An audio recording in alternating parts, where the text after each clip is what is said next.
Engineering വിസ്മയമാണ് പ്രധാനമന്ത്രി നരേന്ദ്രമോദി ഉദ്ഘാടനം ചെയ്ത രാമേശ്വരത്തെ പുതിയ പാമ്പൻ പാലം. രാമേശ്വരം ദ്വീപിനെ തമിഴ്നാടുമായി ബന്ധിപ്പിക്കുന്ന പാലം ഇന്ത്യയിലെ ആദ്യത്തെ വെർട്ടിക്കൽ ലിഫ്റ്റ് റെയിൽവേ കടൽപ്പാലം കൂടിയാണ്. വിസ്മയങ്ങളുടെ കലവറയാണ് 2.2 കിലോമീറ്റർ നീളമുള്ള പാലം.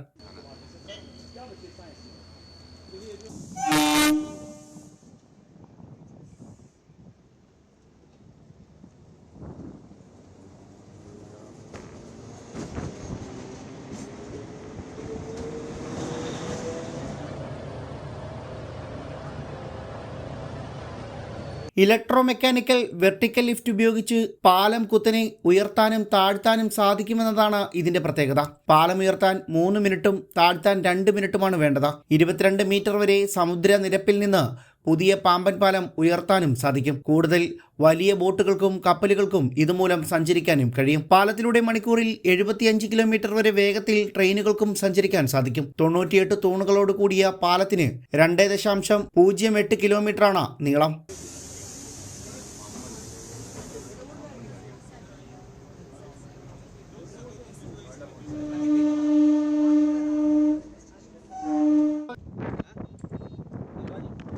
लाइन में आ जाओ तब प्लान होगा।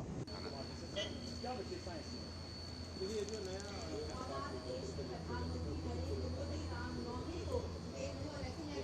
1914 ബ്രിട്ടീഷ് ഭരണകാലത്ത് നിർമ്മിച്ച പാമ്പനിലെ റെയിൽവേ പാലത്തിന്റെ അറ്റകുറ്റപ്പണി അസാധ്യമായിരുന്നു. ഇതിനെ തുടർന്നാണ് പുതിയ പാലം നിർമ്മിച്ചത്.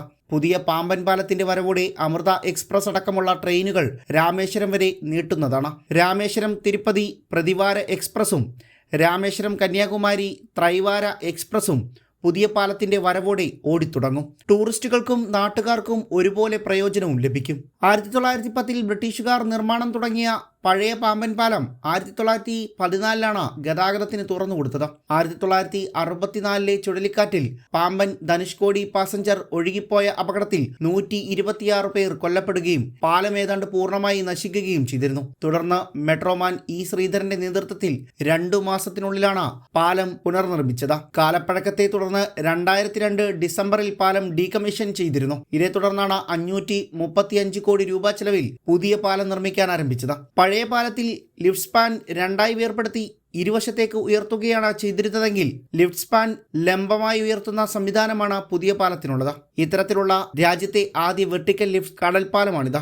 72.5 മീറ്റർ നീളമുള്ള ലിഫ്റ്റ് സ്പാൻ 5 മിനിറ്റ് കൊണ്ട് ഉയർത്താനാകും. രാജ്യത്തെ ആദ്യ വെർട്ടിക്കൽ ലിഫ്റ്റ് കടൽപ്പാലമായ രാമേശ്വരം പുതിയ രാജ്യത്തിന്റെ അഭിമാനമാവുകയാണ്.